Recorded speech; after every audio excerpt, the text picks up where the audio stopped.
अभितो ब्रह्मनिर्वाणं वर्तते विदितात्मनां कामक्रोधवियुक्तानां यतीनां यतचेतसाम् अभितो ब्रह्मनिर्वाणं वर्तते विदितात्मनां कामक्रोधवियुक्तानां यतीनां यतचेतसाम् अभितो ब्रह्मनिर्वाणं वर्तते विदितात्मनाम्।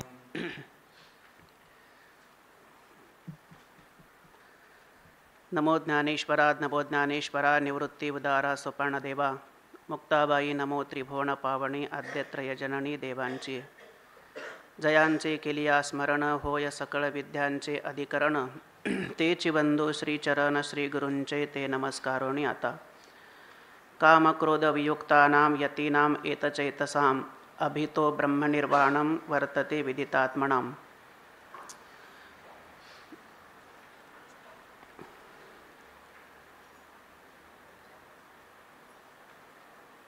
संत पुरुषांच्या लक्षणाचा विचार प्रस्तुत प्रकरणामध्ये चालू आहे।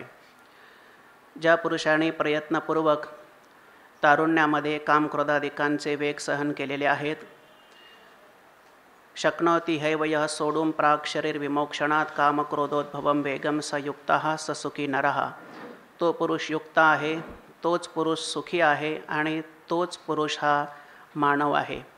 इह एव आणि नरहा हे दोन्ही पद अत्यंत महत्त्वाचे आहेत। असे जे काही पुरुष आहेत की ज्यांनी प्रयत्नपूर्वक हे कामक्रोधादिकांचे वेग सहन केलेले आहेत, त्या पुरुषांच्या लक्षणाचा विचार या 3 श्लोकामध्ये भगवंतांनी सांगितलेला आहे।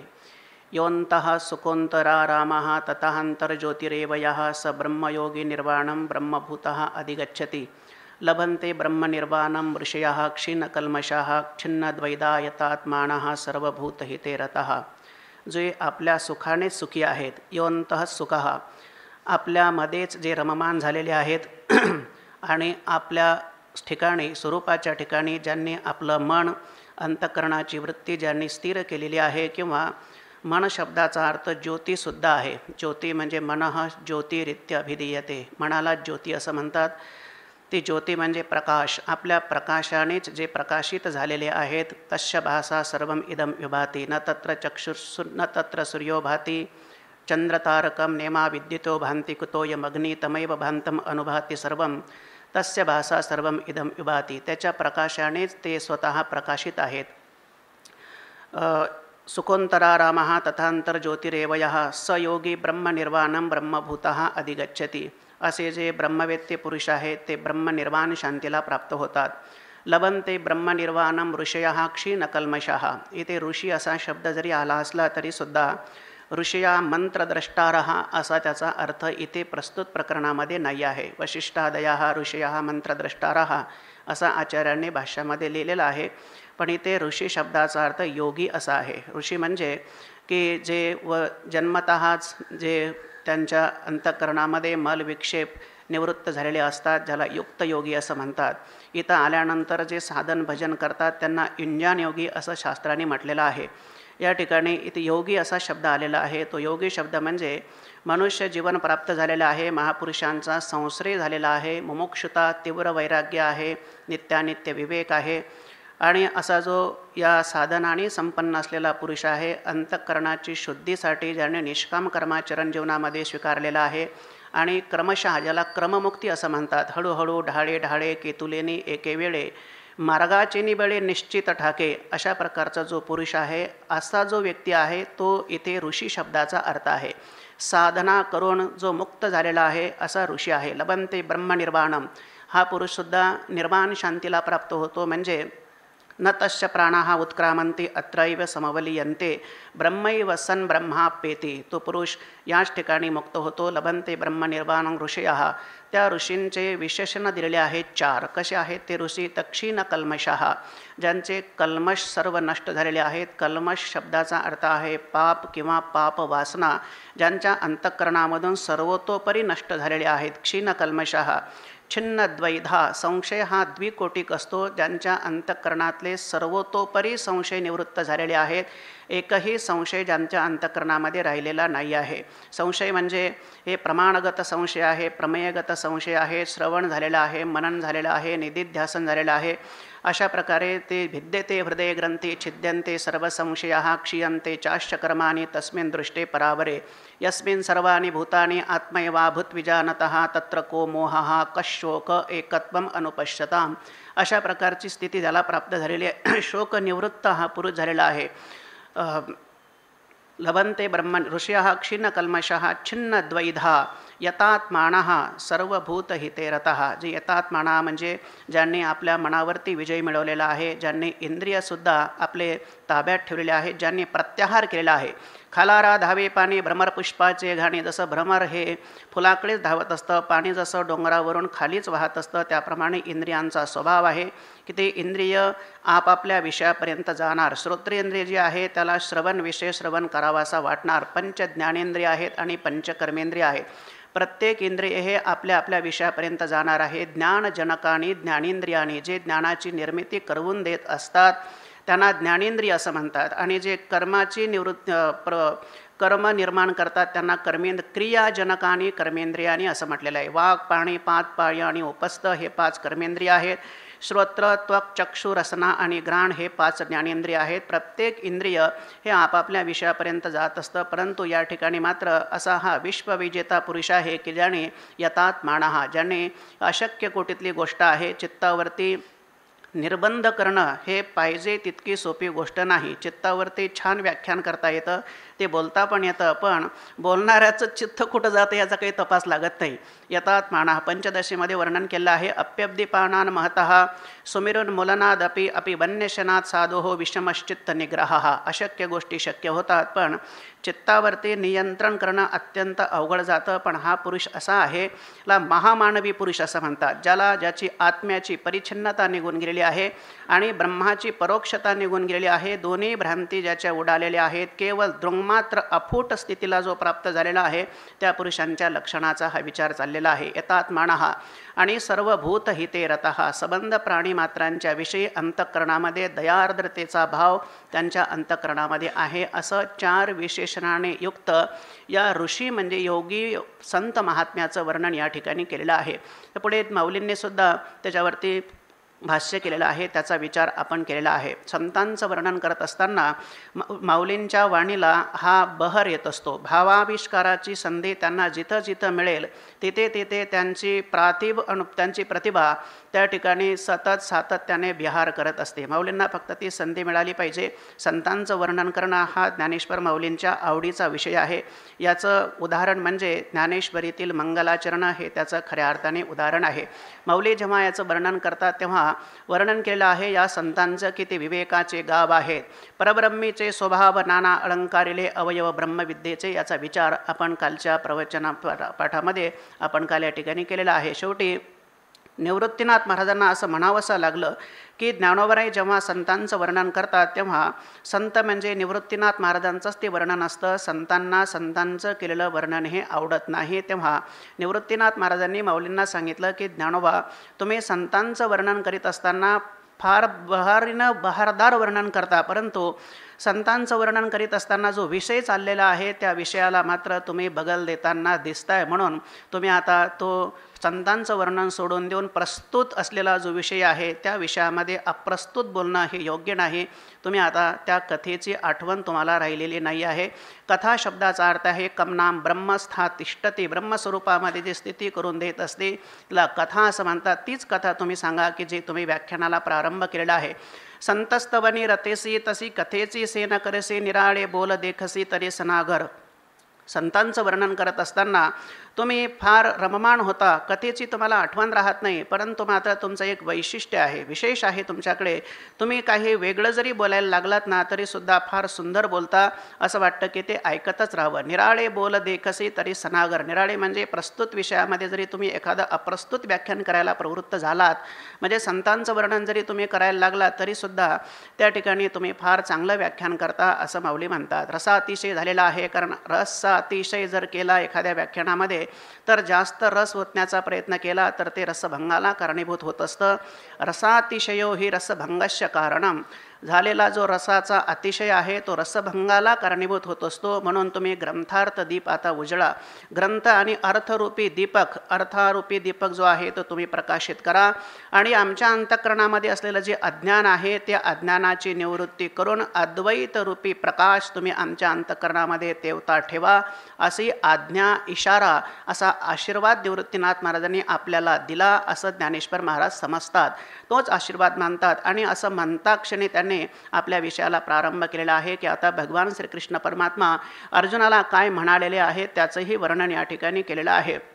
जे आत्मप्रकाश अनंत अर्जुना अनंत सुखाच्या डोहामध्ये एकसरी तळूची घेतला, जी ही स्थिरावुनी तीही तेच झाले. ज्यांना सनातन सत्य गवसलेला आहे, जी मी कोण आहे याचा शोध ज्याला खऱ्या अर्थाने लागलेला आहे, ते पुरुष हे जे संबंध विश्व वगैरे आहे ते आपल्या अधिष्ठानावरती प्रतीतीला येत आहे असा त्या संतांचा पक्का निश्चय असतो. दिसणारं जे जगत आहे, द्रष्ट्याच्या दृष्टीला दृग्गोचर होणारा हा जो जगत प्रपंच आहे तो जगत प्रपंच हा आध्यासिक आहे, तो विवर्त आहे, कल्पित आहे, मिथ्या आहे, टवाळ आहे, नवे त्याचा स्वरूपाच्या ठिकाणी त्रैकालिक अत्यंताभाव आहे. असं ज्यांनी स्वरूपाच्या ठिकाणी बुडी मारलेली आहे त्यांचा पक्का निश्चय झालेला असतो. आत्मप्रकाशे चोखे ते जो आपण पेची आपण विश्व देखे, तो देहेची परब्रह्म सुखे मानो येईल. सुखे म्हणजे अनायासाने खुशाल. आम्ही तो या देहामध्येच ब्रह्मविद ब्रह्मैव भवती, ब्रह्मवेत्ता पुरुष जो आहे तो ब्रह्मरूप होत असतो. या देहामध्येच आम्ही त्याला ब्रह्मरूप आहे असं मानू. ते ज्या सुखाला तो प्राप्त झालेला आहे त्या सुखाचं वर्णन कसं आहे ते सुख तर सांगतात. ते साचो कारे परम ना ते अक्षर निश्चम जिये गावेचे निष्काम अधिकारी. ते सुख आहे परम अशा प्रकारचं सुख आहे. ते साचो कारे परम ना ते अथवा निश्चिम आणि अक्षर. निश्चिम म्हणजे अमर्याद असं ते सुख आहे आणि अक्षर म्हणजे एरवी सपूर्णपणतयाचे पाहावे, ते शून्याची नव्हे स्वभावे, आकाशाचे ने पालवे गाडूने घेतले. आकाशाच्या पदरातून जरी गाळण्याचा प्रयत्न केला तरीसुद्धा जे गळत नाही असं असलेलं जे अक्षर परब्रह्म आहे त्या अक्षर परब्रह्माचा शोध यांना लागलेला आहे.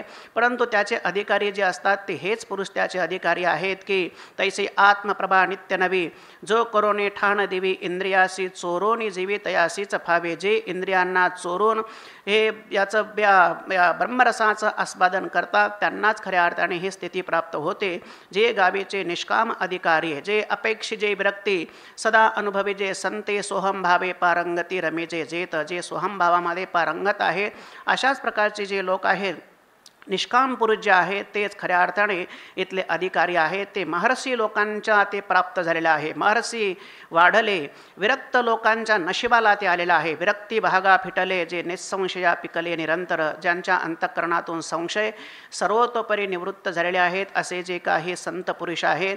पिकले म्हणजे त्यांनाच खऱ्या अर्थाने ते फलद्रूप झालेलं आहे. तळ हातावरचा आवळा जसा स्वच्छ आणि स्पष्ट सर्वांगाने साकल्याने त्याचं ज्ञान होतं तसं यांना ब्रह्मदर्शन देह पळण्याच्या पूर्वीच तारुण्य अवस्थेमध्येच खऱ्या अर्थाने झालेलं असतं. असा इथपर्यंत आपण विचार कालच्या प्रवचनामध्ये कालच्या पाठामध्ये केलेला होता.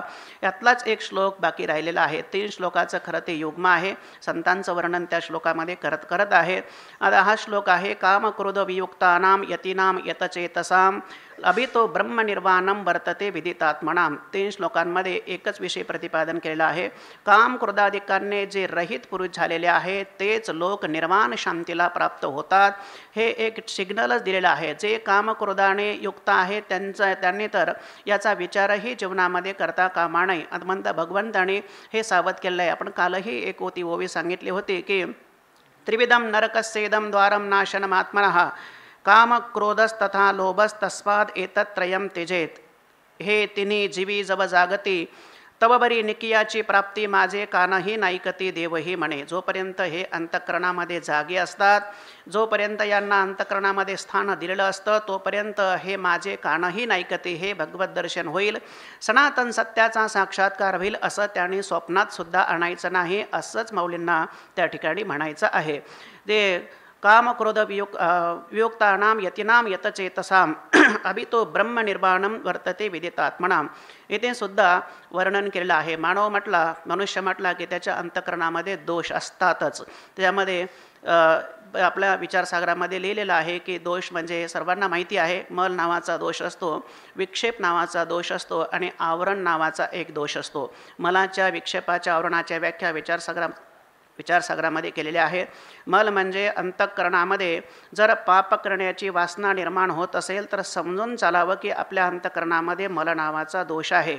अंतःकरणाची द्विधा स्थिती होत असेल, हे करावं का ते करावं, ते करावं का हे करावं, तर अंतःकरणामध्ये विक्षेप आहे असं समजायला अडचण नाही.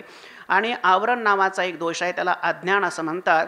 हे तिन्ही दोष ज्यांनी निवृत्त केलेले आहेत त्यांनाच हे ब्रह्मदर्शन होतं असं या प्रस्तुत श्लोकामध्ये ते पदच तशी आलेले आहेत. कामक्रोध वियुक्तानाम, ज्यांनी काम आणि क्रोध यांनी ते रहित झालेले आहेत, म्हणजे अंतःकरणातला मल नावाचा दोष ज्यांचा निवृत्त झालेला आहे. कामक्रोधाची निवृत्ती अंतःकरणातून होणं म्हणजेच मल नावाच्या दोषाची निवृत्ती होणं. यतीनाम यतचेतसाम, चेतचेतसाम म्हणजे चेतस शब्दाचा अर्थ आहे अंतःकरण. ते अंतःकरणसुद्धा ज्यांच्या चित्तातील दोष म्हणजे विक्षेप नावाचा दोष ज्यांचा निघून गेलेला आहे, ज्यांचं अंतःकरण शुद्ध झालेलं आहे, विक्षेपरहित अशा प्रकारचा दोष आहे. आणि विदितात्मनाम, विदितात्मनाम म्हणजे अंतःकरण स्थित असलेलं जे अज्ञान आहे ते अज्ञान महापुरुषांच्या चरणाश्रित झालेलं आहे की तद्विज्ञानार्थम स गुरुमेवाभि गच्छेत समित्पानिहि श्रोत्रियम ब्रह्मनिष्ठम. अशा ब्रह्मवेत्या पुरुषाच्या चरणाश्रित तो झालेला आहे. त्याने भगवत प्रतिपत्ती केलेली आहे, गुरुपसत्ती त्याने केलेली आहे.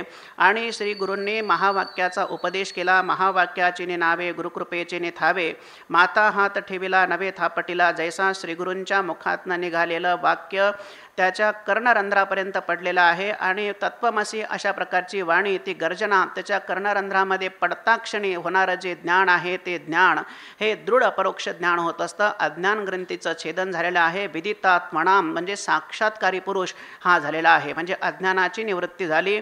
अंतःकरणातील येतचेतसाम यतीनाम म्हणजे त्या संन्याशाच्या अंतःकरणातील विक्षेपही गेलेला आहे.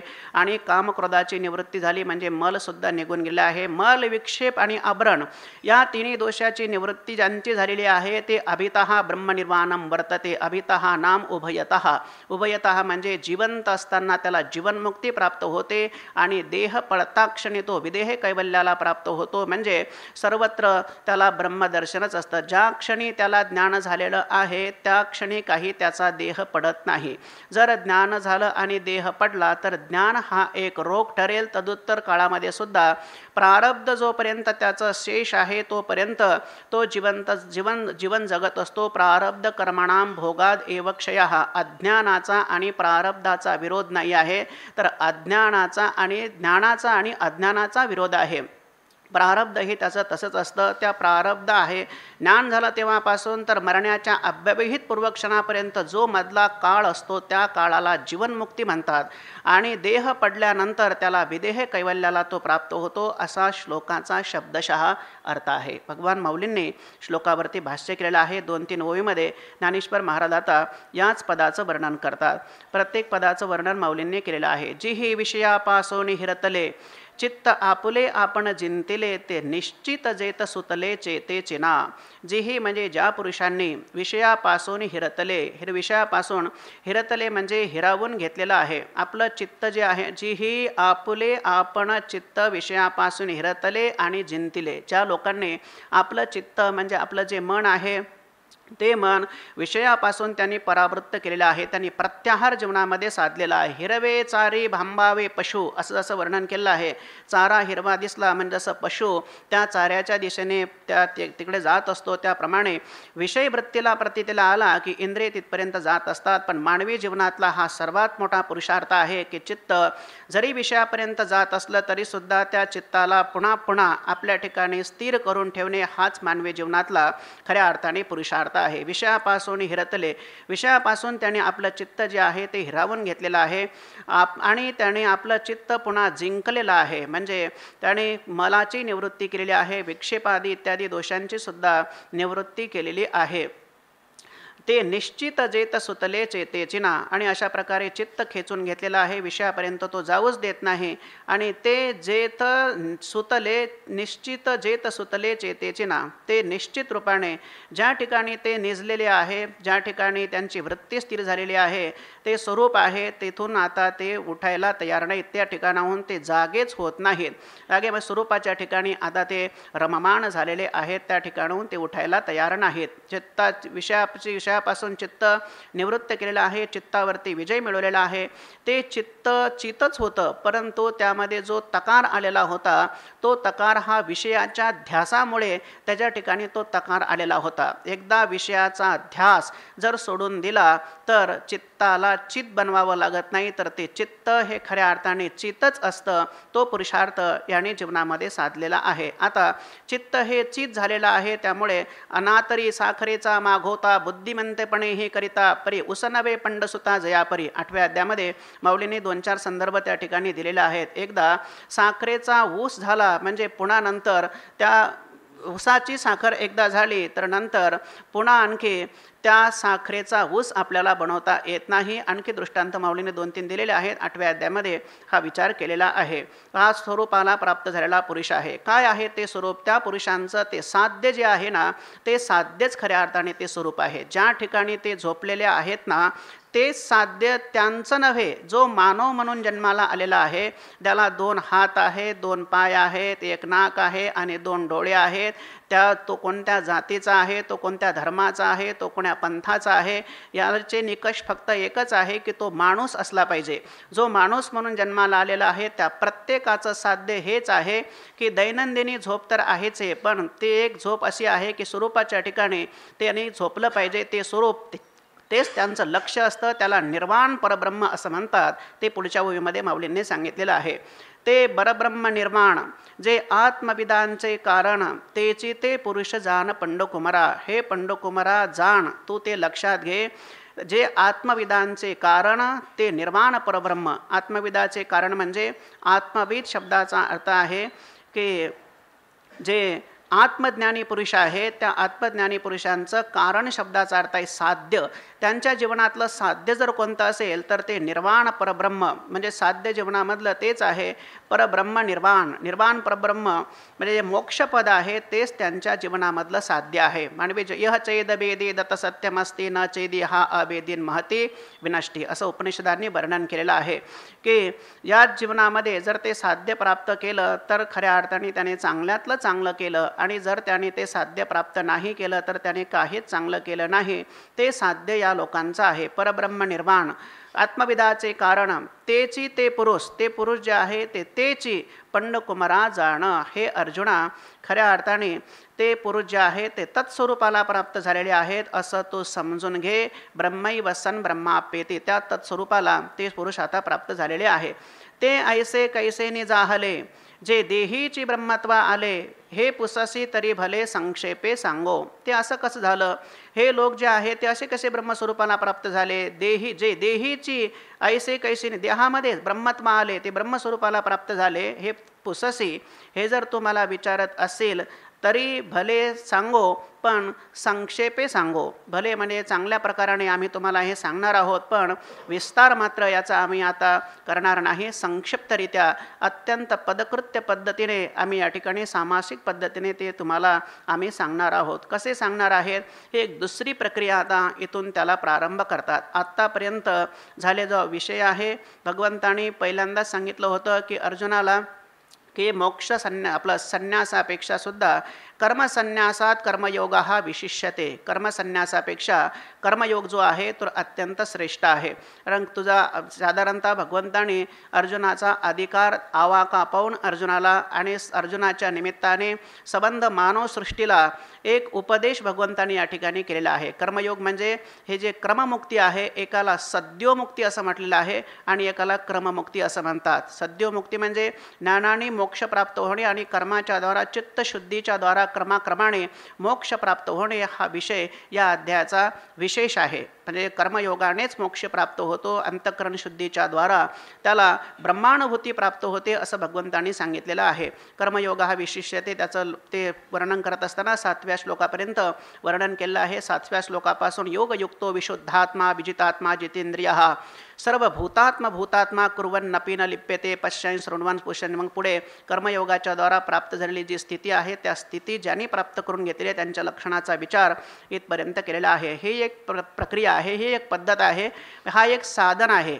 भगवत प्राप्तीचं. अनेक साधनं आहेत, त्यामध्ये आता इथून पुढची जी प्रक्रिया सांगितलेली आहे, साधन सांगितलेलं आहे ते साधन आहे अष्टांग योगाचं. आता पुढचा अध्याय आहे 6वा अध्याय. त्या 6व्या अध्यायाचा जरा उपोद्घात म्हणतात आपल्याकडे, त्याला प्रस्तावना असं म्हणतात. ती प्रस्तावना या ठिकाणी करतात. उपोद्घात म्हणजे प्रतिपाद्यम अर्थम मनसी निधाय अर्थांतरेण कथनम उपोद्घातः अशी उपोद्घाताची व्याख्या आहे. प्रतिपाद्य जो अर्थ असतो तो मनामध्ये धारण करून तदनुकूल केलेली शब्दांची योजना त्याला उपोद्घात असं म्हणतात. ही सूत्ररूपाने सूचनात सूत्र इति उच्यते. हे सूत्ररूपाने या ठिकाणी 6व्या अध्यायाचा उपोद्घात पदकृत्य पद्धतीने या ठिकाणी प्रतिपादन केला आहे. पुढे याचा विचार भगवंतांनी निबंध पद्धतीने विस्तृत अशा प्रकारे 6व्या अध्यायामध्ये तो मांडलेला आहे. ती प्रक्रिया आता अष्टांग योगाची आहे असंही काही लोक म्हणतात, काही लोक लय योगाची आहे असंही म्हणतात, काही लोक साम्य योगाची आहे असं म्हणतात, काही लोक हठयोगाची आहे असं म्हणतात, काही ध्यान योग आहेत असंही म्हणतात, आत्मसंयम योग आहे असंही म्हणतात. त्याच्यामध्ये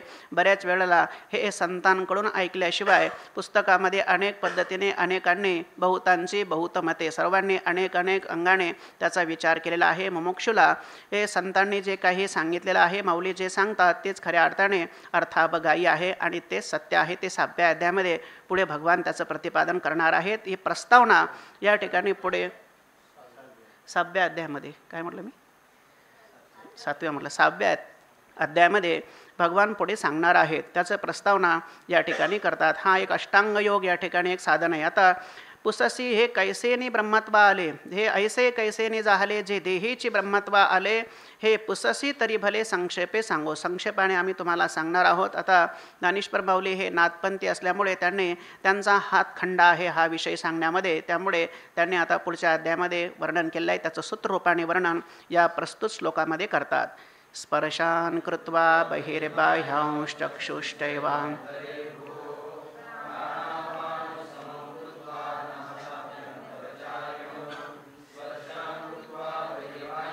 चक्षुश्चैवान्तरे भ्रुवोः प्राणापानो समो कृत्वा नासाभ्यन्तरचारिणो स्पर्शान् कृत्वा बहिर्बाह्यांश चक्षुश्चैवान्तरे भ्रुवोः प्राणापानो समो कृत्वा नासाभ्यन्तरचारिणो. स्पर्शान् कृत्वा बहिः बाह्यान् चक्षुः च एव अन्तरे भ्रुवोः प्राणापानो समो कृत्वा नासाभ्यन्तरचारिणो.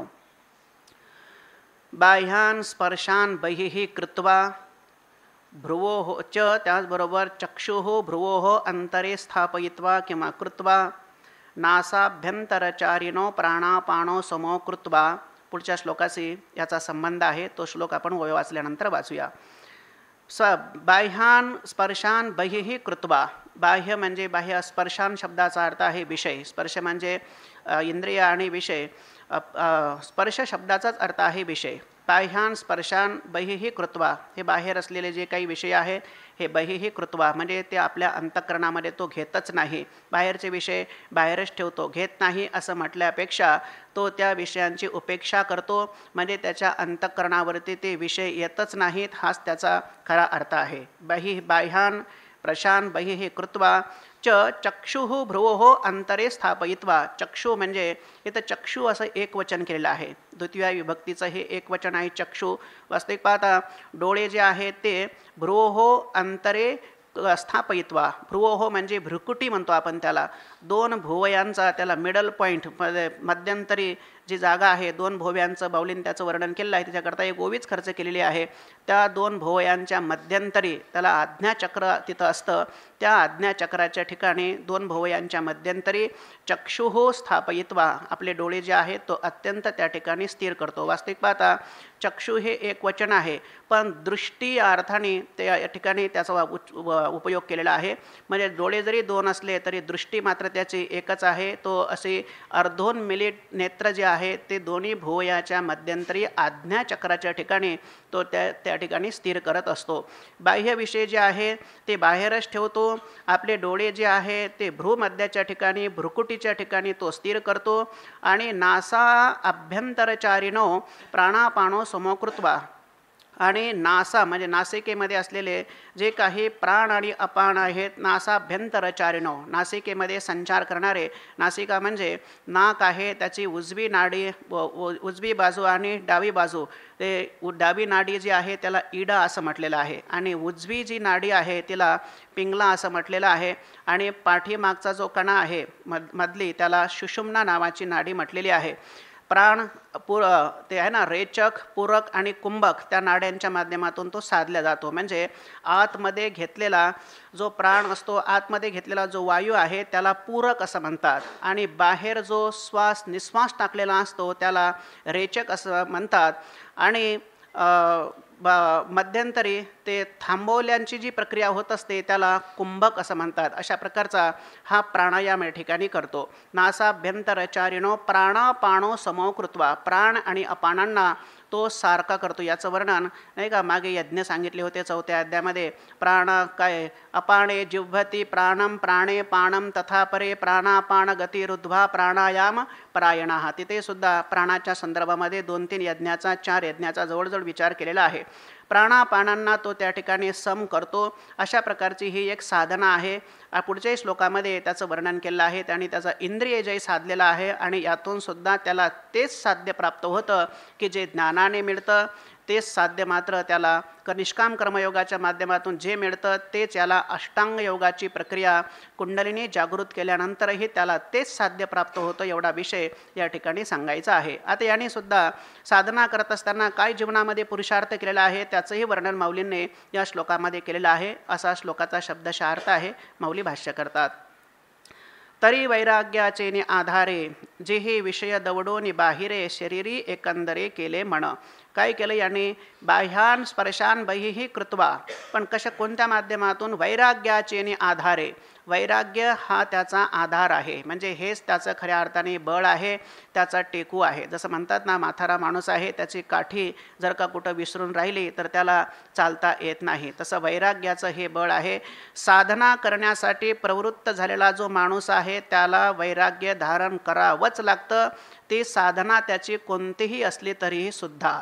पारमार्थिक क्षेत्रामध्ये जर त्याचं पदार्पण झालं असेल तर तो साधना कोणती करतो त्यामध्ये भिन्नता असू शकते, एक वाक्यता असू शकत नाही. पण एक वाक्यता मात्र वैराग्याच्या संदर्भामध्ये असलीच पाहिजे आणि ती शास्त्राने सांगितलेलीच आहे. भक्ती करायची असेल तरीसुद्धा वैराग्य पाहिजे. ज्ञान संपादन करायचं असेल तरीसुद्धा वैराग्यच लागतं. अष्टांग योगाची साधना करायची असेल तरीसुद्धा वैराग्यच लागतं. जसं म्हणतात ना, पाठीचा कणा जर सक्षम असेल तर त्या माणसाला व्यवस्थित बसता येतं, त्याला नीट उभं राहता येतं. पाठीचा कणा जर मोडला तर त्याला बसताही येत नाही आणि त्याला उभं राहतासुद्धा येत नाही. सापाच्या पाठीवरती जर त्याच्या वजावरती मणक्यावरती फटके मारले, जर सापाचं कंबरडं मोडलं तर त्याला सरपटता येत नाही. तसं क्षेत्र कोणतंही असेल त्यामध्ये जो व्यक्ती आहे त्याच्या वैराग्यरूपी पाठीचा कणा जर ढासळला तर त्याला त्या क्षेत्रामध्ये उभं राहता येत नाही. ते क्षेत्र हे कुठलंही असेल आणि ती साधना कुठली असली तरी वैराग्याचे आधारे, वैराग्याच्या आधारावरती आणि वैराग्य नावाचा मित्र आपला जवळ करून ठेवलेला आहे. पीतरागते सारिखा जोडोनी ठेविला सखा, जो आघव्याची भूमिका सवे घेऊन चाले. वैराग्य हा फार मोठा मित्र आहे. वैराग्या वाचोनी कही ज्ञानासी तगणेचे नाही असं वर्णन माऊलींनी सुद्धा त्या ठिकाणी केलेलं आहे. विषयी रांधिली रस सोये जै जेवणारा ठाऊची होय तै तो ताटसे सांडोनी जाये जिया परी तैसे संसारा या समस्ता जाणी जे जै अनित्यता तै वैराग्य दवडिता पाठी लागे. वैराग्य त्याला लागतंच. वैराग्याचे आधारे जीही विषय दवडोनी बाहिरे, ज्या पुरुषांनी विषय जे आहे ते बाहिरे दवडोनी शब्दाचा अर्थ आहे त्याला हुसकावून लावलेला आहे, त्याला पळवूनच त्याने लावलेला आहे. दवडून जी बाहेरी विषय बाहेरी त्यांनी दवडलेले आहेत, म्हणजे बाहेर घालवून दिलेले आहेत किंवा त्यांनी पळवून लावलेले आहेत, त्याला हुसकावलेलं आहे. आणि काय केलं आणखी? शरीरी एकंदरे मन केले, मन एकंदरे केले. शरीरामध्ये म्हणजे जिवंत असतानाच त्यांनी मन जे आहे ते एकंदरे केले. एकंदरे म्हणजे ते एकनिष्ठ, एकत्र किंवा एकाग्र जे त्याचं मन आहे ते मन त्यांनी त्या ठिकाणी एकाग्र केलेलं आहे. वैराग्याच्या आधारावरती विषयाला हुसकावून लावलेलं आहे आणि आपलं मन जे आहे त्याने या शरीरामध्ये असं स्थिर अशा प्रकारचं बनवलेलं आहे. ही साधना आहे अष्टांग योगाची. शुचोदेशे प्रतिष्ठाप्य स्थिरमासनमात्मनः नात्तिश्रितं नातिनीचं चैलाजिन कुशोत्तरम तत्रैकाग्रम मन कृत्वा नासाभ्यंतरचारिणो. पुढे 6व्या अध्यायामध्ये 11व्या श्लोकापासून हाच सर्व विषय आलेला आहे. आता शांत चित्ताने तो त्या ठिकाणी बसलेला आहे. आता विषयाचा प्रवेश अंतःकरणामध्ये नाही आहे. वैराग्याचा तेवता दीपक त्याच्याकडे आहे आणि मन शांत झालेलं आहे. मग आता त्याने सहजे तीही संधी भेटी तेत भ्रूपल्लवा पडे गाठी तेत पाठी मोरी दिठी पारखून या. तीही संधी भेटी, तीही म्हणजे आता इथे आपल्या ज्ञानेश्वरीमध्ये इडा, पिंगला आणि सुषुम्ना या तिन्हीची जेथे भेट होते तेथे, म्हणजे जेथे म्हणजे कुठे? भ्रूपल्लवा गाठी पडे. इडा नाडी ते म्हणतात ना बंद असतात 3 प्रकारचे. हे आता योगाची प्रक्रिया आहे. पुढे हे आता पाठच करायचं फक्त. हे माझ्या पाठही पण नाही, मी ते लिहिलेलं आहे कागदावरती. 3 बंद आहेत. एक जालंधर बंद, एक उड्डियाना बंद आणि एक आहे मूळ बंद, उड्डियाना बंद आणि जालंधर बंद. त्याचे ठिकाणं सांगितलेले आहे. गुदद्वाराच्या ठिकाणी जो बंद असतो त्याला मूल बंद असं म्हणतात आणि नाभीस्थळी जो बंद लागला जातो त्याला उड्डियाना बंद असं म्हणतात आणि कंठस्थित असलेला जो बंद असतो त्याला जालंधर बंद असं म्हणतात. हे 3 बंद आहेत आणि षटचक्र सांगितलेले आहेत. सहस्त्रार मूलाधार चक्र आहे, सहस्त्रार चक्र आहे, मणिपूर चक्र आहे, विशुद्ध चक्र आहे, आज्ञा चक्र आहे आणि सहस्त्रार चक्र आहे. त्या चक्राची स्थानंसुद्धा सांगितलेले. एक चक्र गुदद्वारामध्ये आहे, एक ओटीपोटाच्या ठिकाणी आहे, एक हृदयामध्ये चक्र राहतं, एक कंठामध्ये आहे, एक भ्रुकुटीमध्ये आहे आणि एक आहे मस्तिष्कामध्ये, त्याला टाळूच्या ठिकाणी असं म्हणतात. ते कुंडलिनी म्हणजे ते 3 नाड्या, पुन्हा इडा, पिंगळा आणि सुषुम्ना गुदद्वाराच्या ठिकाणाहून म्हणजे मूलबंधाच्या ठिकाणाहून त्यांचं ते उत्थान होतं आणि हळूहळू ते कुठपर्यंत? तर जिथं आज्ञाचक्र आहे, 2 भुवयांचं जे मध्यंतरीचं ठिकाण आहे त्या ठिकाणी तीही संधी भेटी जेथ भ्रूपल्लवा गाठी पडे तेथ दिठी पारखुणी पाठीमोरी दिठी पारखुणिया. त्या मध्याच्या ठिकाणी त्यांनी अर्धोन्मिलित दिठी पाठीमोरी करोनिया. त्या भ्रूमध्याच्या ठिकाणी त्या नाड्यात इथपर्यंत गेलेले आज्ञाचक्राच्या ठिकाणी त्याने आपली दृष्टी जी आहे ते त्या ठिकाणी उलटी केलेली आहे. ते दृष्टी माघारी फिरवून म्हणजे ती दृष्टी जी आहे ती उलटी त्यांनी त्या ठिकाणी केलेली आहे. आता हे अधिक जिज्ञासा कोणाला असेल तर त्याने आपलं जास्त योगाची ज्यांना माहिती आहे किंवा त्यांच्याकडे जावं, नाहीतर काही पुस्तकं वगैरे आहे तिथे आपण बघू शकता. चांडोनी दक्षिण वाम प्राणाप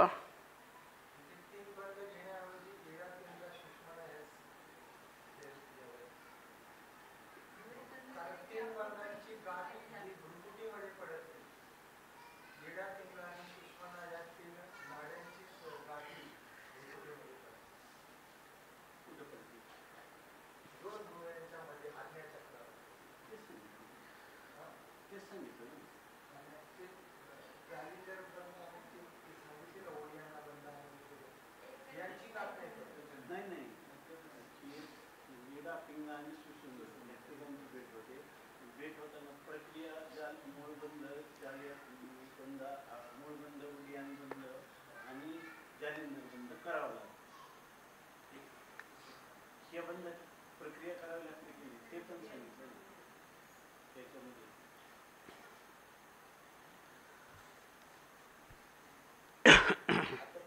हे करत असताना हे 3 बंद करावे लागतील का नाही लागतील?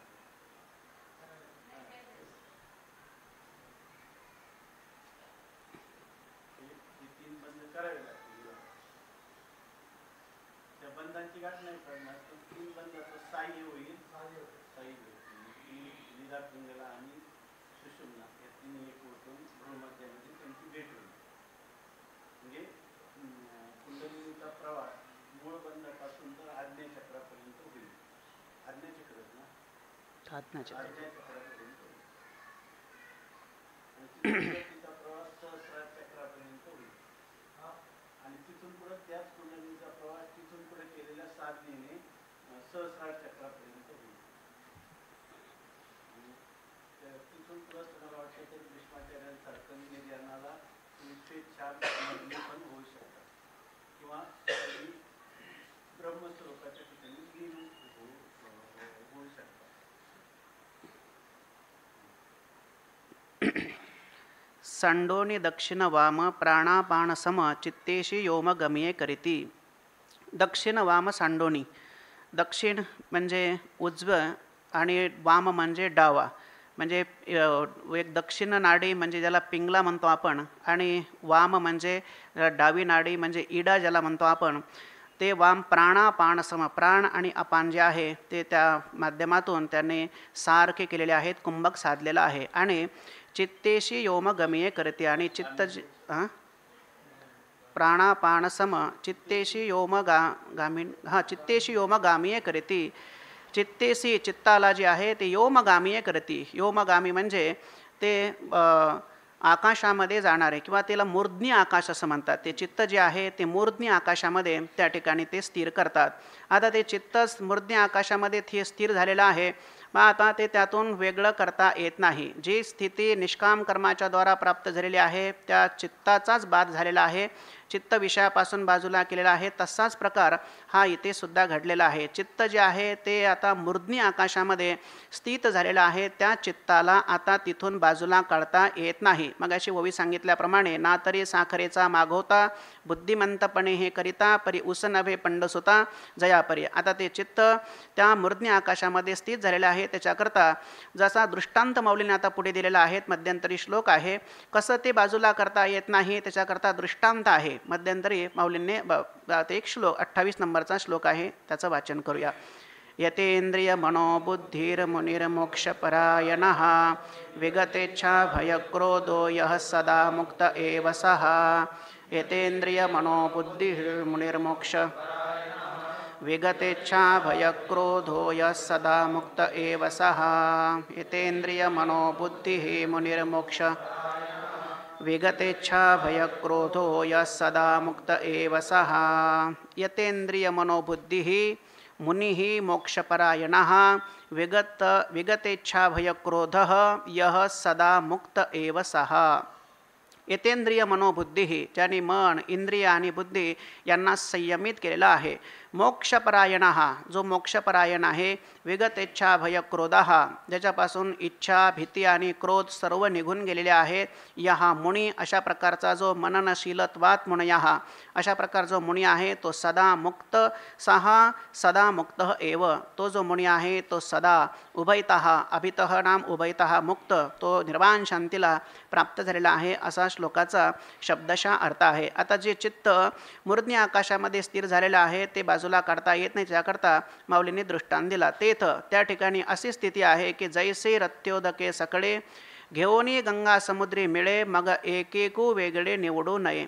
ज्याप्रमाणे गंगा सकळे रथ्योदके घेऊन समुद्री मिळे, सबंध रथ्योदकेमध्ये मोऱ्यांमधलं पाणी आहे, नाल्यातलं पाणी आहे, सर्वच पाणी घेऊन ज्याप्रमाणे रस्त्यावरील बरे वाईट उदक, नाले, ओहोळ सर्व पाणी घेऊन ते गंगा समुद्राला ज्याप्रमाणे मिळते त्याप्रमाणे एक वेगळे निवडू नये. ते पाणी हे ओहोळामधलं आहे, हे पाणी मोऱ्यांमधलं आहे, असा आपल्याला नंतर तरतमभाव त्यामध्ये करता येत नाही. तसं त्याप्रमाणे हे चित्त मूर्ध्नी आकाशामध्ये स्थिर झालेलं आहे. सिद्धांत खाली सांगतात. तैसी वासनांतराची विवंचना, मग आपैसे पारुखे अर्जुना, जे वेळी गगनी लयो मना पवणे किजे. तैसे त्याप्रमाणे वरील दृष्टांताप्रमाणे जसं ते पाणी आपल्याला आता हे पाणी याचं आहे, ते पाणी तसं आहे हे सांगता येत नाही, तशी वासनांतराची विवंचना, हे वासनांतर जे आहेत म्हणजे इतर इच्छा ज्या आहेत, वासनांतरा म्हणजे हे ढोबळ मानाने सर्वांना माहितीच आहेत. लोक वासना आहे, देह वासना आहे, शास्त्र वासना आहे,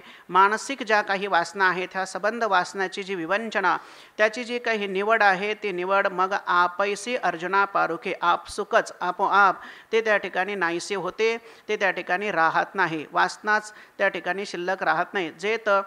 जे वेळी जेव्हा कधी पण म्हणा गगनी लयो किजे, पवने म्हणा गगनी लयो किजे, जेव्हा ते गगनामध्ये म्हणजे मूर्ध्य आकाशामध्ये किंवा चिदाकाशामध्ये ते मन जे आहे ते लीन होतं, तेव्हा हे वासनांतराची जी विवंचना आहे ती विवंचना सर्वतोपरी नष्ट होते, असं माऊली या ठिकाणी सांगतात. ते मनच आता नष्ट झाल्यामुळे त्या मनाच्या ठिकाणी ज्या काही वासना उत्पन्न होतात, ते वासना त्याच्याकरता दृष्टांत माऊली देतात. जे वेळी गगनी लयो म्हणा पवने किजे, जेत हे संसार चित्र उमटे, तो मनोरूप पट फाटे, मग जैसे सरोवर आटे मग प्रतिभा नाही. त्याच्याकरता दृष्टांत कसं घडते ही प्रक्रिया, ज्या ठिकाणी हे संसाररूपी चित्र उमटतं, तो मनोरूपी पट फाटे, मनाच्या ठिकाणी ह्या सर्व संकल्प विकल्प ज्या आहेत, ह्या वासना ज्या आहेत, ह्या निर्माण होतात. तो मनोरूपी पटच जर आता फाटला असेल तर जैसे सरोवर आटे मग प्रतिभा नाही, सरोवर जर आटून गेलं तर त्या सरोवरामध्ये जसं प्रतिबिंब पडत नाही, त्याप्रमाणे मनोरूपी पट जर फाटला असेल तर त्या मनोरूपी फाटलेल्या पडद्यावरती हे संसाररूपी चित्र जे ते आहे ते उमटण्याचं काही कारणच नाही. तैसे मन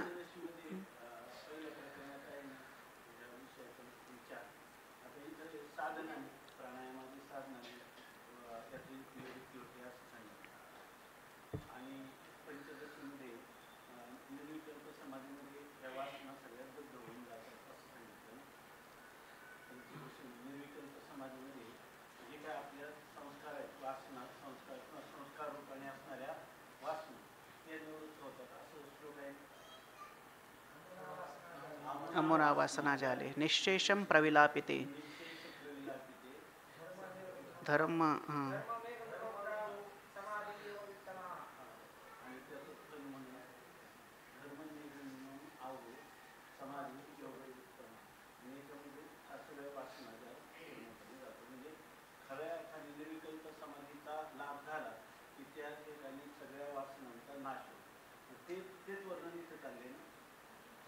योगाच्या साधनाने आणि विचाराच्या द्वारा जेव्हा निर्विकल्प समाधी होतो, कधी निधिध्यासनाच्या परिपक्व अवस्था होते, ज्याला आपण निर्विकल्प समाधी किंवा साक्षात्कार म्हणतो, त्यावेळेला या वासना जोडून जातात. म्हणून निर्विकल्प समाधीचा अभ्यास केलाच पाहिजे असं काही वेदांतातल्याही ग्रंथकर्त्यांचा आग्रह आहे. जरी तुम्हाला तत्वज्ञान सत्वापत्तीमध्ये होत असलं तरी सुद्धा उन्मनी अवस्थेमध्ये मनोनाश आणि वासनाक्षयाची अनुभूती येते आणि तत्वज्ञान मनोनाश आणि वासनाक्षय यांनी संपन्न तिने झालं म्हणजे तो पुरुष निश्चित विधेयक वेळेला प्राप्त होतो. निष्प्रतिबंध मृत्यूनंतर तो पुन्हा जन्माला प्राप्त होत नाही. आणि जर त्याच्या अंतःकरणात वासनाक्षय आणि मनोनाश झाला नसला तर त्याच्यासाठी सांगितलेले आहे काय माऊलींनी दुसऱ्या अध्यायामध्ये प्राप्तेही पुरुषे इंद्रिय कौतुके अक्रमेला जा संसारी अशी त्याची स्थिती होती. असा विचार करता येईल का?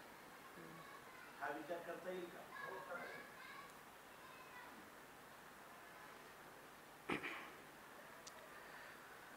कारण आत्मा आणि अंतःकरण यांचा आध्यात्मिक तादात्म्य संबंध येतो, करून तुम्हाला समोर आलेले विषय दिसल्याशिवाय राहणारच नाही.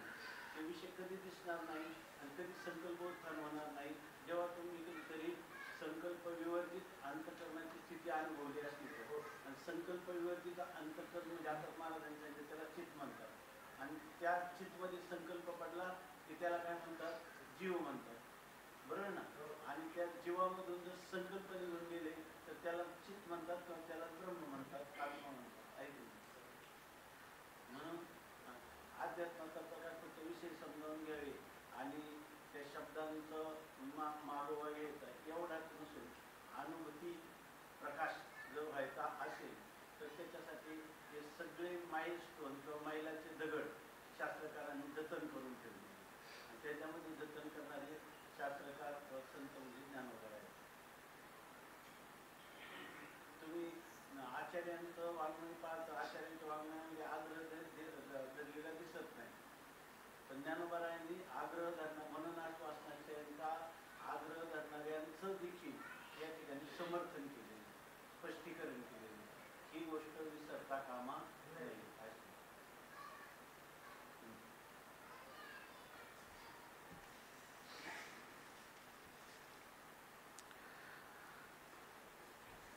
जेत हे संसार चित्र उमटे, तो मनोरूप पट फाटे, जैसे सरोवर आटे मग प्रतिभा नाही.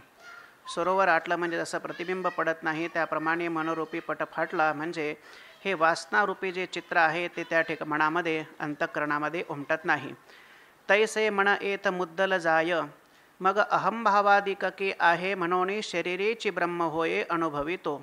तैसे त्याप्रमाणे तैसे मन येत मुद्दल जाय, मुद्दल म्हणजे भांडवल, मनरूपी जे काही या मार्गामध्ये म्हणजे हा अष्टांग योगाचा जो मार्ग आहे या मार्गामध्ये मुद्दल जाय, मुद्दल म्हणजे मनरूपी जे मुद्दल आहे, जे भांडवल आहे तेच जर नष्ट झालं असेल तर ज्या मनामध्ये अहंभावादिक जे भ्रम आहेत ते निर्माण होतात, ते मनच ते भांडवलच जर समाप्त झालं असेल तर अहंभावादिक के आहेत, अहंभावादिक जे आहेत ते के म्हणजे त्या ठिकाणी कसे राहतील, हे जे भ्रम आहेत ते त्या ठिकाणी राहत नाहीत. म्हणून शरीरेची ब्रह्मा अनुभवी तो होये, म्हणून शरीरामध्ये असताना तो ब्रह्मानुभवी म्हणजे ब्रह्म साक्षात्कारी पुरुष जो आहे तो त्या ठिकाणी होतो. शरीरात असतानाच त्याला ब्रह्मानुभूती प्राप्त होते असं वर्णन या श्लोकामध्ये केलेलं आहे. आता मागच्या श्लोकामध्ये शंकरानंदांनी असं लिहिलेलं आहे की हा जो मागचा श्लोक आहे, स्पर्शान कृत्वा बहिर्बाह्यांश चक्षुष्टैवांतरे भ्रुवो प्राणापाणो समो कृत्वा नासाभ्यंतरचारिणो, हे ध्यात्याचं स्वरूप सांगितलेलं आहे. आणि पुढचा जो श्लोक आता वाचला आपण, यतेंद्रिय मनोबुद्धीर मुनिर्मोक्षपरायणः, इथे त्या ध्यात्याने करावयाची साधनेचं वर्णन केलेलं आहे. आणि पुढचा जो श्लोक आहे भोक्तारम यज्ञ तपसाम, हे ध्येयाचं स्वरूप या ठिकाणी सांगितलेलं आहे. अशी त्या या श्लोकाच्या वरती काय म्हणतात त्याला अवतरण देत असताना शंकरानंदांनी याचं अवतरण दिलेलं आहे. तो श्लोक खालचा आहे, भोक्तारम यज्ञ तपसाम सर्वलोक महेश्वरम सुहृदं सर्वभूतानां ज्ञात्वा मां शान्तिमृच्छति. भोक्तारं यज्ञतपसां सर्वलोकमहेश्वरं सुहृदं सर्वभूतानां ज्ञात्वा मां शान्तिमृच्छति.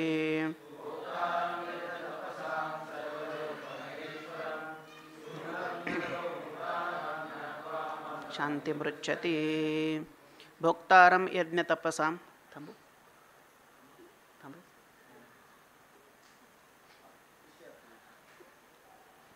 वाचू पूर्ण ओव्या एवढे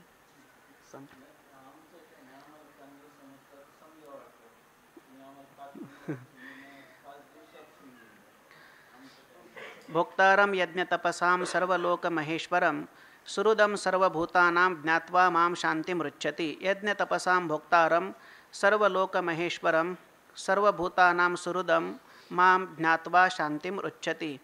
सर्वलोकमहेश्वरं, सर्व लोकांचा महेश्वर, यज्ञ तपसां भोक्तारम, यज्ञ आणि तप यांचा भोक्ता, आणि सर्व भूतानां सुहृदः, सर्व भूतांचा सुहृद आहे. अशा प्रकारे माम ज्ञात्वा म्हणजे आत्मत्वाने जो मला जाणतो तो पुरुष जो आहे तो शांतीला प्राप्त होतो. शांती मृच्छती असा श्लोकाचा अर्थ आहे. इथे श्रीमद्भगवद्गीता सुपनिषत्सु ब्रह्मविद्यायां योगशास्त्रे श्रीकृष्णार्जुन संवादे कर्मसन्न्यासयोगो नाम पंचमोध्यायः. अशा प्रकारे श्रीमद्भगवद्गीता रूपी उपनिषदामधील ब्रह्मविद्या अंतर्गत असलेल्या योगशास्त्रामध्ये श्रीकृष्णार्जुन संवाद आलेला आहे. असा कर्मसन्न्यासयोग या ठिकाणी 5वा अध्याय समाप्त झालेला आहे. आम्ही मागाहण सांगितले जे देहेची ब्रह्मत्व पावले ते येणे मार्गे आले म्हणून या. आम्ही मागे जे काही सांगितलेलं आहे ते जे देहेची ब्रह्मत्व पावले, या देहामध्ये जे ब्रह्मस्वरूपाला प्राप्त झालेले आहेत ते येणे मार्गे आले म्हणून या. या मार्गाने ते आलेत अष्टांग योगाच्या मार्गाने, म्हणून ते ब्रह्मत्वाला प्राप्त झालेले आहेत. त्यांनी काय काय साधना केलेली आहेत. यमनियमाचे डोंगर अभ्यासाचे सागर क्रमोणी हे पार पातले ते. यमनियमाचे डोंगर म्हणजे पर्वत जे आहे ते, आणि अभ्यासाचे सागर, अभ्यास म्हणजे चित्ताच्या निरोधाचा जो काही अभ्यास आहे तो अभ्यास त्यांनी केलेला आहे. यम, नियम, आसन, प्राणायाम, प्रत्याहार, धारणा, ध्यान आणि समाधी हा अष्टांग सांगितलेले आहेत. त्यामध्ये यम आणि नियम, यम आहेत 5 आणि नियम आहेत 5. यम म्हणजे अहिंसा, सत्य, अस्तेय, ब्रह्मचर्य आणि अपरिग्रह याला यम असं म्हटलेलं आहे. आणि नियम म्हणजे शौच, संतोष, तपस, स्वाध्याय आणि ईश्वर प्रणिधान याला नियम असं म्हटलेलं आहे. हे डोंगर म्हणजे पर्वतच्या पर्वत त्यांनी ओलांडलेले आहेत. हे सर्व साधना त्यांनी केलेल्या आहेत. अभ्याससुद्धा केलेला आहे. चित्ताच्या निरोधाचा अभ्यासाचे सागर क्रमोणी हे क्रमोणी ते पार पातले, ते पार म्हणजे पैलतीराला स्वरूपानुभूतीला ते प्राप्त झालेले आहेत. देहामध्ये असतानाच ते ब्रह्मानुभूतीला संपन्न झालेले आहेत. तीही आपण पे करोनी निर्लेप, प्रपंचाचे घेतले माप, मग साचा शांतीचेच रूप होणे ठेले. त्यांनी आपण पे निर्लेप करोनी, आपल्या स्वतःला आपण आपे म्हणजे आपणाला निर्लेप करून, निर्लेप म्हणजे शुद्ध अशा प्रकारचं त्यांनी केलेलं आहे. उपाधी वेगळे तुम्ही निर्विकार, काहीच संसार तुम्हा नाही, अशा प्रकारचं उपाधी रहित स्वतःला बनवलेलं आहे. असंगो हेयम पुरुषः, असंग अशा प्रकारचे ते बनलेले आहेत. आणि प्रपंचाचे घेतले माप, त्यांनी प्रपंचाचं माप घेतलेलं आहे. प्रपंच म्हणजे प्रपंचाची योग्य किंमत त्यांनी केलेली आहे. अर्थात प्रपंच हा मिथ्या आहे असं त्यांनी अजमावलेलं आहे. हा दुःखरूप आहे, क्षणिक आहे, अल्प आहे, उत्पत्ती विनाशवान आहे, स्वरूपाच्या ठिकाणी याचा त्रैकालिक अत्यंत अभाव आहे असं त्याचं माप यांनी घेतलेलं आहे. तो क्षणिक आहे. मग साचा शांतीचेच रूप होऊन ठेले. मग खरोखर अशा प्रकारे शुद्ध अशा प्रकारे निर्लेप झालेले आहेत. प्रपंचाचं माप ज्यांनी घेतलेलं आहे ते लोक साचा शांतीचेच रूप होऊन ठेले. साचा शांती म्हणजे हे खरोखर ते शांती जे आहे, ते निर्वाण शांती जे आहे, ते त्या शांतीला ते होणे ठेले म्हणजे शांतीरूपच ते त्या ठिकाणी झालेले आहेत. ऐसा योगयुक्तीचा उद्देशू जेत बोलिला ऋषिकेशू, जेथ अर्जुन सुदंशू म्हणून चमत्कारला. अशा प्रकारे योगयुक्तीचा उद्देशू शब्दाचा अर्थ आहे अभिप्राय. हा जो युक्तीचा म्हणजे योग कथन करण्याचा जो उद्देश आहे, अभिप्राय आहे. ऋषिकेशू जेत बोलिला, जेत ऋषिकेशू योगयुक्तीचा उद्देशू बोलिला. अशा प्रकारे भगवान श्रीकृष्ण परमात्म्याने हा उद्देश म्हणजे अभिप्राय सांगितला. सांगता क्षणी जेत अर्जुन सुदंशू म्हणून चमत्कारला, असा हा उद्देश भगवंताने आपला सांगितला. आणि अर्जुन सुदंश म्हणून, सुदंश म्हणजे तो जाणकार आहे, ज्ञाता आहे, मार्मिक अशा प्रकारचा विचार करणारा आहे. त्यामुळे चमत्कारीला म्हणजे त्याला चमत्कार वाटला, एकदम तो आश्चर्यचकित झाला. ते देखील या कृष्णे जाणितले, मग हासोणी पार्था ते म्हणितले, काही पा चित्त उवायले ये बोली तुझे. ते देखून या कृष्णे जाणितले, भगवान श्रीकृष्ण परमात्म्याने ते देखील या म्हणजे ते अर्जुनाच्या चेहऱ्यावरचे भाव भगवंतांनी टिपलेत, ते लक्षणं भगवंतांनी लक्षात घेतलेत. आणि ते पाहता क्षणी कृष्णे जाणितले, भगवंतांनी जाणलं. मग हासोणी पार्था ते म्हणितले, आणि स्मित हास्य केलं आणि अर्जुनाला म्हणालेत, ये बोली तुझे चित्त उवायले काही पा, या माझ्या बोलण्यामुळे तुझं चित्त जे आहे ते आश्चर्यचकित, तुझं चित्त उवायले म्हणजे तुझे चित्त जरा प्रसन्न आणि प्रफुल्लित अशा प्रकारचं तुझा चेहरा दिसतो. चित्त उवायले ये बोली तुझे ये बोली चित्त उवायले, तुझं चित्त जे आहे ते प्रसन्न अशा प्रकारचं दिसत आहे या माझ्या बोलण्यावरून. तव अर्जुन म्हणे देवो, परचित्त लक्षणाचा रावो, भला जाणितला जी भावो मानसो माझा. तेव्हा अर्जुन म्हणायला लागला की भगवंता परचित्त लक्षणाचा रावो. देवो म्हणे, अर्जुन म्हणायला तव अर्जुन म्हणे देवो, परचित्त लक्षणाचा रावो, भला जाणितला जी भावो मानसो माझा. अर्जुन म्हणतो देवाला की तुम्ही परचित्त लक्षणाचा रावो, दुसऱ्याच्या मनोगताला जाणणारे तुम्ही आहात, तुम्ही मनकवडे आहात, परचित्त लक्षणाचे राजे आहात. भला जाणितला जी मानसो भावो माझा भला जाणितला, माझ्या अंतःकरणामध्ये असलेला जो भाव आहे तो तुम्ही फार चांगल्या रीतीने जाणलेला आहे. ज्या म्या जे काही विवरणी पसावे, ते आधीची जाणितले देवे, तरी बोलिले तेची सांगावी विवड करोनी. म्या जे काही विवरणी पसावे, मी जे काही तुम्हाला विचारणार होतो ते आधीची देवे जाणितले, ते तुम्ही अगोदरच माझ्या मनातला भाव जाणलेला आहे. तरी बोलिले तेची सांगावी विवळ करुणी. जे तुम्ही आत्ता विषय सांगितला, अष्टांग योगाची प्रक्रिया सांगितली संक्षिप्तरित्या, तेची विवळ करुणी सांगावे. तेच तुम्ही आता स्पष्ट करून सांगा. त्याचा आता तुम्ही विस्तृत विचार विस्ताराने तुम्ही मला तो विषय पटवून द्या. एरवी तरी अवधारा जो दाविला तुम्ही अनुसारा, तो पवण्या होणे पाय उतारा सोपा होय. एरवी तरी अवधारा म्हणजे ऐका. एरवी तरी अवधारा जो मार्ग जो दाविला तुम्ही अनुसारा, अनुसारा म्हणजे मार्गच, जो अनुसारा तुम्ही दाविला, जो मार्ग तुम्ही मला सांगितला, तो पवण्याहून पाय उतारा सोपा जैसा. तो पोहण्यापेक्षा पाय उतारा जैसा सोपा. जैसा सोपा खोल पाण्यातून पोहून जाण्यापेक्षा जसा पाय उतार सोपा. नाही का, नदीमध्ये कधी कधी एखाद्या ठिकाणी प्रवाह असतो आणि जागा निमुळती असते, त्यामुळे जास्त प्रवाह असतो, कुठे खड्डे असतात. पण कुठे कुठे पात्र जर असं विस्तृत असेल तर तिथून आपल्याला चालून सुद्धा जाता येतं. जरी नदीला भरपूर पाणी असलं तरीसुद्धा पात्र जर विस्तृत असेल तर त्यामधून आपल्याला ती मार्गक्रमणसुद्धा करता येतं. पवण्याहुनी पाय उतारा सोपा जैसा. तो तैसा सांख्याहुनी प्रांजळा आम्हा सारखिया अबळा येत आहाती परी काही काळा साहोये बरं. तैसा त्याप्रमाणे सांख्याहुनी प्रांजळा. सांख्य म्हणजे ज्ञान. ज्ञान मार्गापेक्षा जर हा प्रांजळ असेल म्हणजे सुगम असेल किंवा हा मार्ग सोपा असेल तर आम्हासारख्या अबळा येत आहाती. आमच्यासारख्या अबळा म्हणजे भोळ्या भाबड्या असलेल्या लोकांना, निर्बळांना येत आहाती परी काही काळा तो साहोये बरं. तर हा मार्ग सांख्याहून ज्ञान मार्गापेक्षा जर हा मार्ग सोपा असेल तर आमच्यासारख्या भोळ्या भाबड्या लोकांना काही काळा तो साहोये बरं. थोडासा काळ जरी यामध्ये गेला, थोडा वेळ लागला तरीसुद्धा आम्ही तो सहन करू. काही काळाने येत आहाती परी काही काळा साहोये बरं. थोडासा वेळ लागला तरीसुद्धा आम्ही तो मार्ग येत आहाती. आम्हासारख्या अबळा येत आहाती, आमच्यासारखे भोळे लोकसुद्धा आहेत. परी काही काळा साहोये बरं. काही काळ काही वेळ जरी हे साधनाचं अनुष्ठान करण्यासाठी लागला तरीसुद्धा आम्ही तो मार्ग सोपा असल्यामुळे तो काळ गेला तरी चालेल, पण त्याचं साध्य त्या मार्गाने त्या साधनाने साध्य आम्हाला प्राप्त होईल. म्हणून एक वेळ देवा तोची पडताळा घ्यावा, विस्तरेल तरी सांगावा साध्यंतोची. म्हणून एक देवा एक वेळ तोची पडताळा घ्यावा. त्याचाच पडताळा म्हणजे त्याचा आढावा जे आहे ते तुम्ही एकदा घ्या, त्याचा अनुवाद तुम्ही एकदा करा, पर्यायाने ते तुम्ही आम्हाला सांगा. विस्तरेल तरी सांगावा साध्यंतोची. आणि तुम्ही कदाचित म्हणाल की अहो हे सांगण्यासाठी फार विस्तार करावा लागेल. विस्तरेल तरी सांगावा साध्यंतोची. जरी त्याचा विस्तार करण्याचं काम पडलं तरीसुद्धा तो साध्यंतोची सांगावा. साध्यंतोची म्हणजे विस्तृत अशा प्रकारे सुरुवातीपासून तर शेवटपर्यंत त्यातल्या प्रत्येक गोष्टीचं विवेचन तुम्ही आम्हाला करवून द्या. विस्तार झाला तरी चालेल. तव श्रीकृष्ण म्हणती हो का, तुझा हा मार्ग गमिला निका, तरी काय जाहले ऐके जो का सुखे बोलो.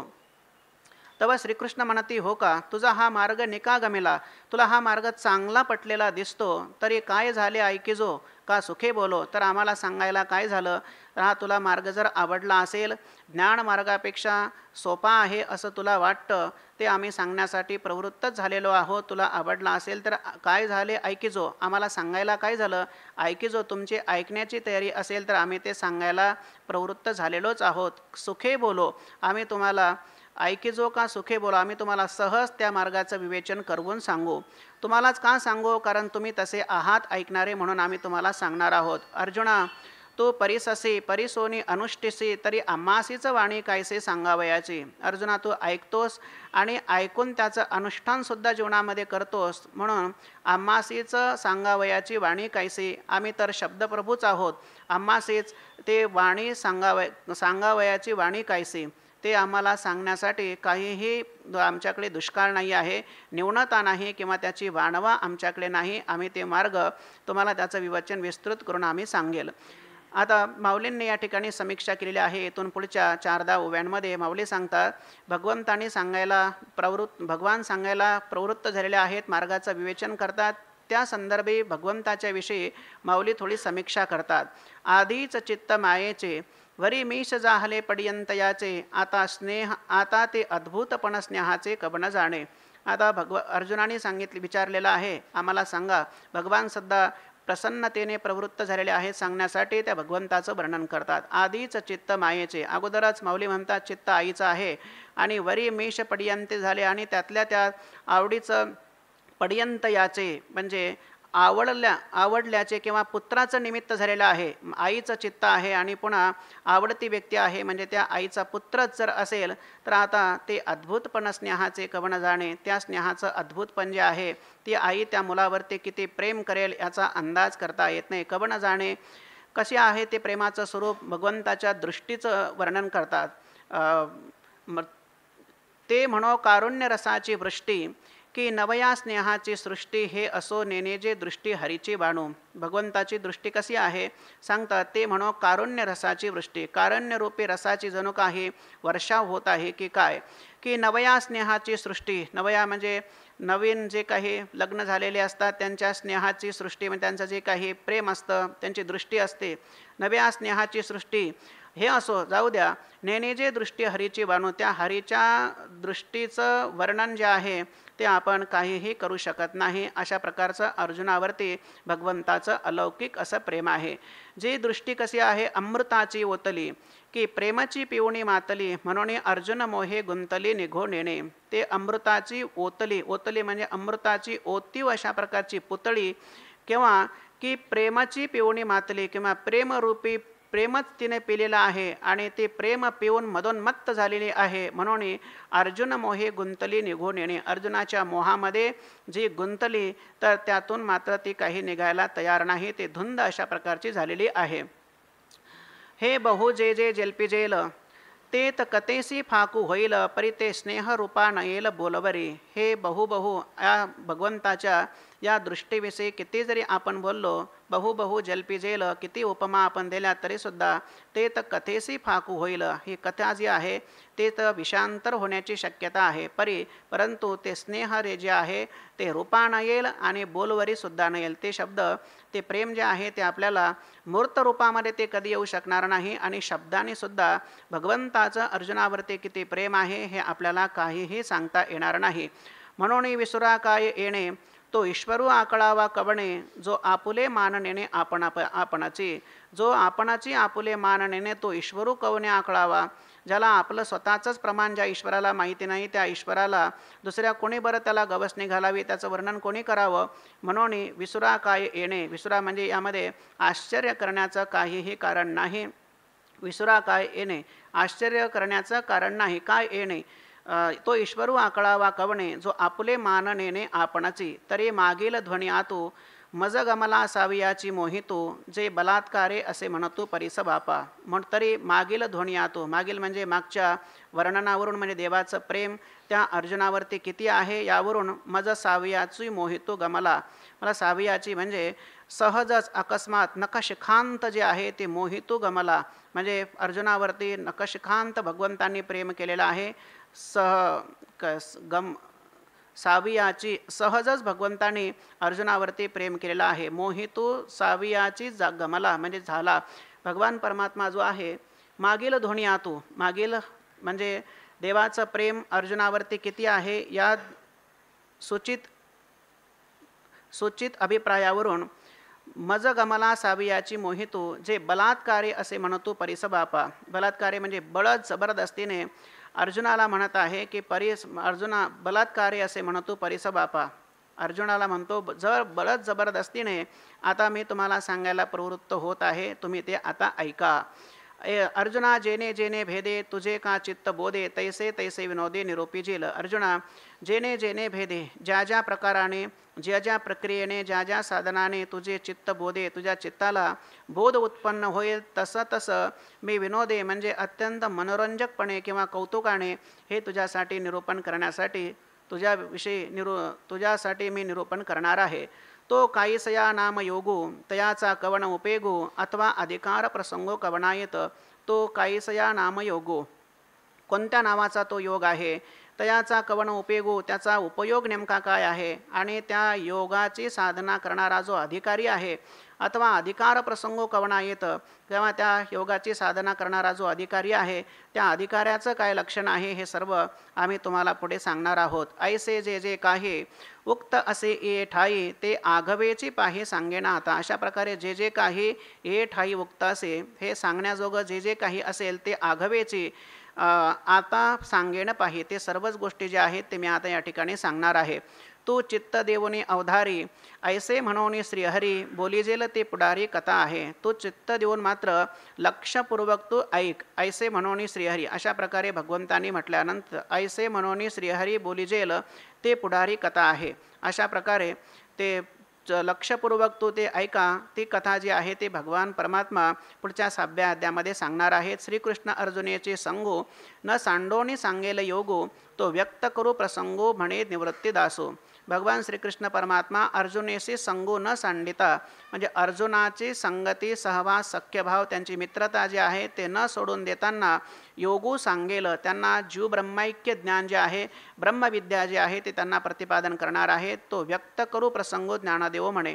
तो प्रसंग जो आहे तो आम्ही तुम्हाला स्पष्ट करून सांगू, पण तो आता इथे नाही तर 6व्या अध्यायामध्ये असं निवृत्तीचे दास श्री संत ज्ञानेश्वर माऊली त्या ठिकाणी म्हणत आहेत. इथे श्री ज्ञानदेव विरचितायां भावार्थ दीपिकायां पंचमोध्यायः. पुंडलीक वरदे हरिविठ्ठल ज्ञानदेव तुकाराम ज्ञानेश्वर महाराज की जय.